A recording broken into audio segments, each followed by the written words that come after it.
DElEd द्वितीय semester के सभी प्रशिक्षुओं का मैं स्वागत करता हूं। अपक्षय और अपर्दन द्वारा हिमानी निर्मित भू आकृतियाँ, मतलब हिमानी द्वारा निर्मित जो अपक्षय और अपर्दन की क्रिया है, तो वो क्रिया हिमानी द्वारा या अपक्षय अपर्दन द्वारा हिमानी से किस तरह की आकृति का निर्माण होता है, भू आकृति का निर्माण। ठीक, पहला स्थायी हिमानी अपर्दन परिवहन एवं निक्षेपण आदि सभी अवस्थाओं में अनेक प्रकार के भूदृश्यों का निर्माण करती है। सबसे पहला आता है आपका यू आकार की घाटी। यू आकार की घाटी जब पर्वतीय भाग में हिमानी, चौड़ी, सपाट और खड़े ढाल वाली घाटियों का निर्माण करती है, तो इनका आकार अंग्रेजी के यू आकार की तरह होता है, इसलिए इन्हें यू आकार की घाटी कहते हैं। जब पर्वतीय भाग में, ठीक, समझते हैं हम कि जब पर्वतीय भाग में हिमानी या हिम आच्छादित जो वर्षा पानी वो बहता है या हिम जो निकलती है, वो अपने सामने जो भी सैल या पत्थर होते हैं उसको काटती हुई चौड़ी तथा सपाट या खड़े ढाल से जब वो आकर गिरती है, तो वहाँ पर यू आकार की घाटी का निर्माण होता है। ठीक, इसमें इसके बाद है आपका लटकती घाटी। लटकती घाटी जब सहायक नदी के प्रवेश द्वार में मुख्य ढाल नष्ट हो जाते हैं, तब हिम नदी की ऊंचाई से मुख्य घाटी में गिरने लगता है। इस स्थिति में हिमानी नष्ट हो जाती है और हिमानी जब नष्ट होती है, जिससे लटकती हुई घाटी का जल झरने के रूप में बहने लगता है। इस प्रकार की घाटी को लटकती हुई घाटी कहते हैं।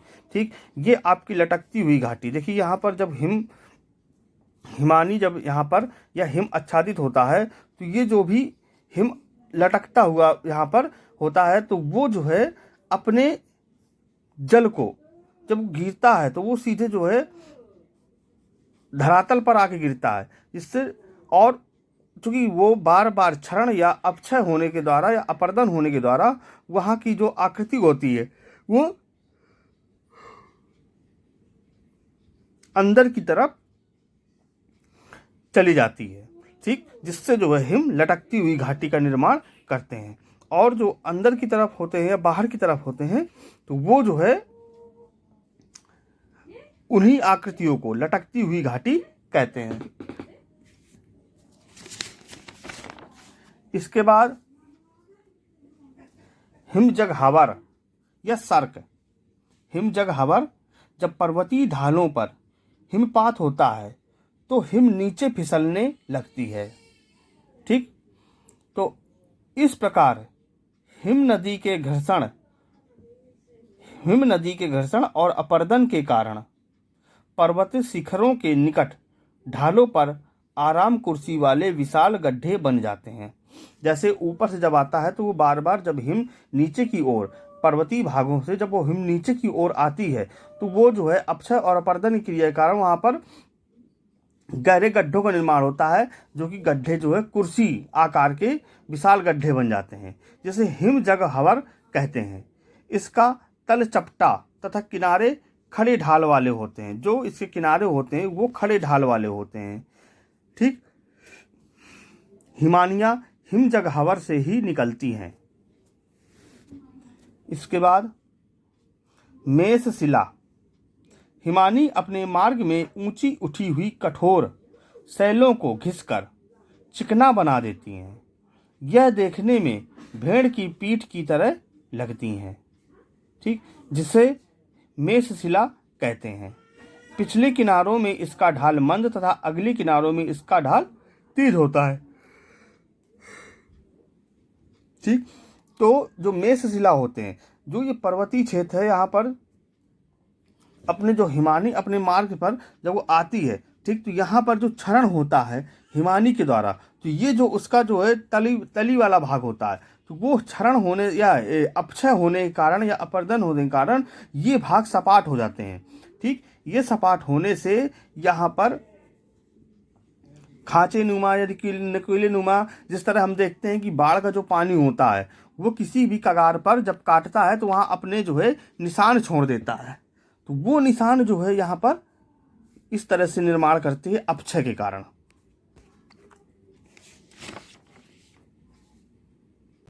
अब है हमारा पवन अपर्दन द्वारा, देखिए हवा के द्वारा जो स्थलाकृतियों का निर्माण होता है। ठीक, उसमें पवन के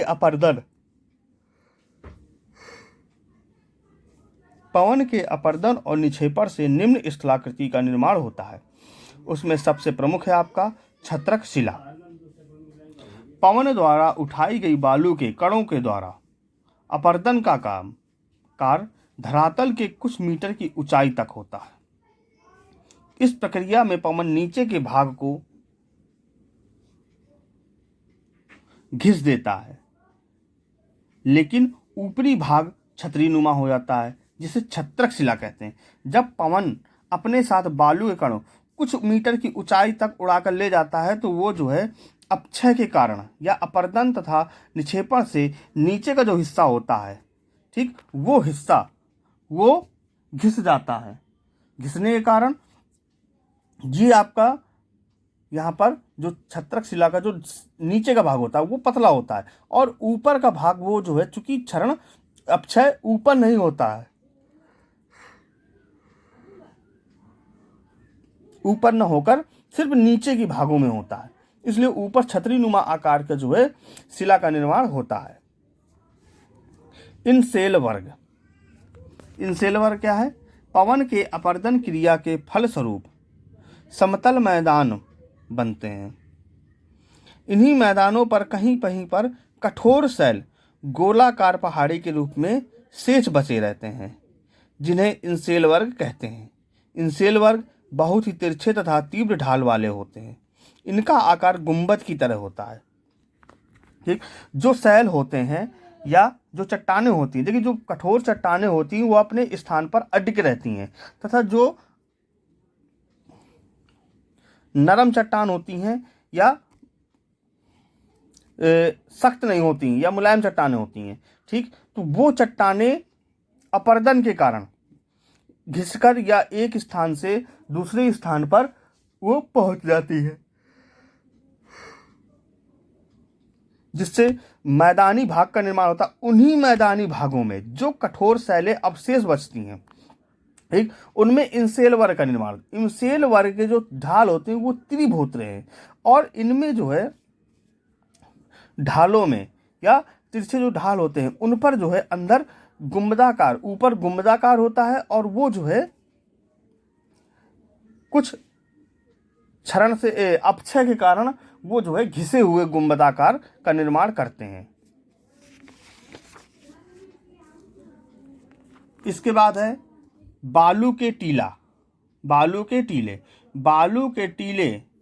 या बालू मिश्रित पवन के मार्ग पर अवरोध आने पर बालू के ढेर टीले के रूप में निर्मित होते हैं। यह अर्धचंद्राकार वाले टीले होते हैं, जिन्हें बालू के टीले या बरखान कहते हैं। इसका निर्माण सदैव एक ही दिशा में हवा के प्रवाह से होता है। देखिए जो बरखान होता है हमारा, उसकी आकृति ये होती है, ठीक, जब पवन का प्रवाह होता है तो वो जो है इस तरह से, या अगर हम इस दिशा से अगर पवन का प्रवाह होता है तो रेत का जो बालू के टीले होते हैं वो ऊपर से इस तरह से, और ये जो हिस्सा होता है इसका जो किनारे वाला हिस्सा होता है वो जो है बिल्कुल सपाट होता है, खड़े ढाल होते हैं, उसमें खड़े ढाल वाले टीले होते हैं, ठीक, उसे हम बरखान कहते हैं। इसके बाद है यारडंग जीवगेन के विपरीत अवस्था में बनता है। कोयला व कठोर चट्टान लंबवत रूप में मिलती हैं, ठीक, कोयला व कठोर चट्टान लंबवत रूप में मिलती हैं, चट्टानों को बीच से उठाकर ले जाती हैं। जब वायु कोमल चट्टानों को बीच से उठाकर ले जाती हैं तो उसी स्थान पर कठोर चट्टानों के अवशेष बने रहते हैं, जिसे यारडंग कहते हैं। जैसे इस आकृति को देखते हैं, ठीक, जो भी मुलायम या कोयले की जो भी मुलायम चट्टानें होती हैं वो एक स्थान से वायु पर्दन के द्वारा वो क्षरण होकर उसका जो है हट जाती है, तथा कठोर चट्टानों के द्वारा इस तरह की आकृति का निर्माण होता है। इसके बाद है जीवगेन। मरुस्थलीय प्रदेशों में जब कोमल तथा कठोर चट्टानें जब ऊपर नीचे एक दूसरे के समानांतर होती हैं तो ऊपर शैलों की परत के बीच में ओस भर जाती है, जिससे कठोर शैल का कुछ भाग विघटित होकर टूट जाता है, जिससे स्थान पर कोमल शैल की परतें उखड़ जाती हैं।